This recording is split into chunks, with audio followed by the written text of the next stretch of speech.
കുഞ്ഞുങ്ങളിലെ കുറുകുറുപ്പ് അല്ലെങ്കിൽ ശ്വസിക്കുമ്പോഴും ഉറങ്ങുമ്പോഴും ഒക്കെ ശബ്ദമുണ്ടാകുക ഇതിനെപ്പറ്റിയാണ് ഇന്നത്തെ വീഡിയോയിൽ പറയുന്നത്. കുഞ്ഞുങ്ങളിലെ കുറുകൽ എത്രത്തോളം സാധാരണമാണ്, എന്തുകൊണ്ട് ഉണ്ടാകുന്നു, എന്തൊക്കെയാണ് പരിഹാരങ്ങൾ, അപകടകരമാകുന്നത് എപ്പോൾ, ഇതെല്ലാം വിശദമായി ഇന്ന് സംസാരിക്കാം. ഞാൻ ഡോക്ടർ ക്ഷേമ. ടൈനി ടമ്മീസ് എന്ന യൂട്യൂബ് ചാനലിലേക്ക് എല്ലാവർക്കും സ്വാഗതം. വീഡിയോ മുഴുവനായും കണ്ട് സബ്സ്ക്രൈബ് ചെയ്യാനും ലൈക്ക് ചെയ്യാനും മറക്കരുത്. കുഞ്ഞുങ്ങളിൽ കുറുകൽ എന്തുകൊണ്ട് ഉണ്ടാകുന്നതെന്ന് ആദ്യം നോക്കാം. കുഞ്ഞുങ്ങൾ ശബ്ദത്തോടെ ശ്വസിക്കുന്നതിന് കാരണം അവരുടെ എയർവേസ് അല്ലെങ്കിൽ ലങ്സ്, അതിൻ്റെ ശ്വാസനാളം ചെറുതാണ് അല്ലെങ്കിൽ അത് ഇമ്മച്ചുർ ആയതുകൊണ്ടാണ്. നവജാത ശിശുക്കൾ എപ്പോഴും മൂക്കിലൂടെ മാത്രമേ ശ്വസിക്കൂ, അല്ലാതെ മുതിർന്നവരെ പോലെ വായ വഴി ശ്വസിക്കാൻ കുഞ്ഞുങ്ങൾക്ക് സാധിക്കില്ല. ഇതുകൊണ്ട് തന്നെ കുഞ്ഞുങ്ങൾക്ക് മൂക്കിൽ ചെറിയ രീതിയിൽ പോലും എന്തെങ്കിലും തടസ്സം വന്നാൽ അസാധാരണമായ സൗണ്ട് ഉണ്ടാകും. ഇതുവഴി മൂക്കടപ്പും ഉണ്ടാകും.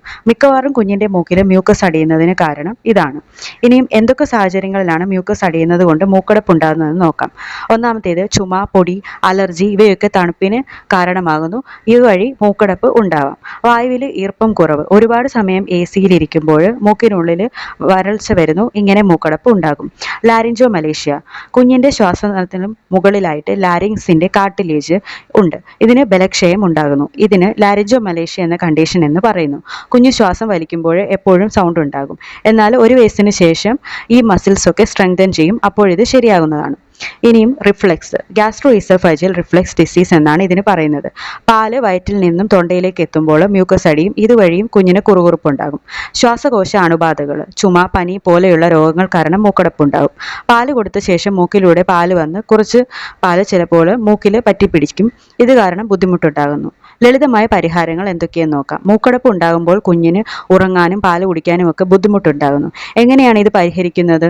സലൈൻ നേസൽ ഡ്രോപ്സ് 2-3 തവണ 2-3 തുള്ളി ഓരോ മൂക്കിലും ഇറ്റിക്കാവുന്നതാണ്. സക്ഷൻ ബൾബ് ഉപയോഗിച്ച് കുഞ്ഞിൻ്റെ മൂക്കിൽ നിന്ന് മ്യൂക്കസ് നീക്കം ചെയ്യാം.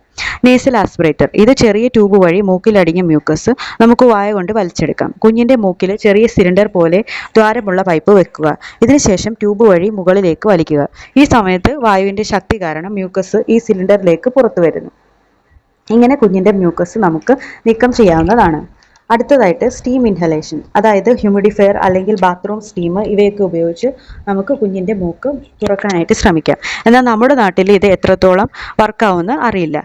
അതിനാൽ തന്നെ കുഞ്ഞിൻ്റെ ദേഹത്ത് തട്ടാതെ ദൂരെ മാറ്റി കുറച്ച് ചൂടുവെള്ളം ആക്കിയ തുണിയുടെ ആവി തട്ടിക്കാവുന്നതാണ്. എന്നാൽ അല്ലെങ്കിൽ നെബുലൈസറൊക്കെ ഉപയോഗിച്ച് ഡോക്ടറിൻ്റെ നിർദ്ദേശപ്രകാരം മരുന്നൊക്കെ ഉപയോഗിച്ച് നെബുലൈസ് ചെയ്യാം.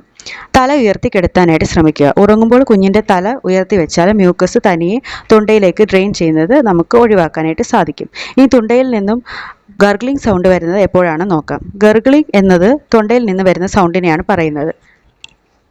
മൂക്കിൽ നിന്ന് മ്യൂക്കസ് താഴേക്ക് ഒഴുകുക, റിഫ്ലക്സ് മൂലം വയറ്റിൽ നിന്ന് പാല് വരിക, മ്യൂക്കസ് കാരണം ശ്വാസനാളം ഇടുങ്ങുക, ഇവയൊക്കെ കാരണം ഗർഗ്ലിംഗ് സൗണ്ട് ഉണ്ടാവുന്നു.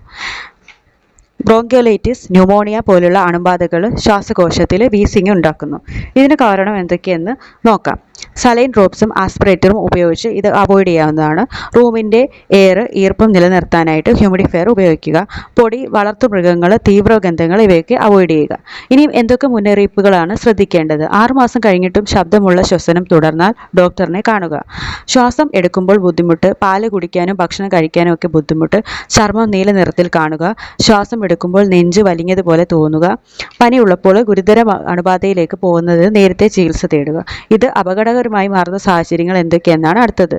ലാരിഞ്ചോ മലേഷ്യ ഗൗരവമായി കാണുന്നുവെങ്കിൽ എയർവേ തടസ്സപ്പെട്ട് കുഞ്ഞിന് ശ്വാസം എടുക്കാൻ നല്ലതുപോലെ ബുദ്ധിമുട്ടുണ്ടാകുന്നു.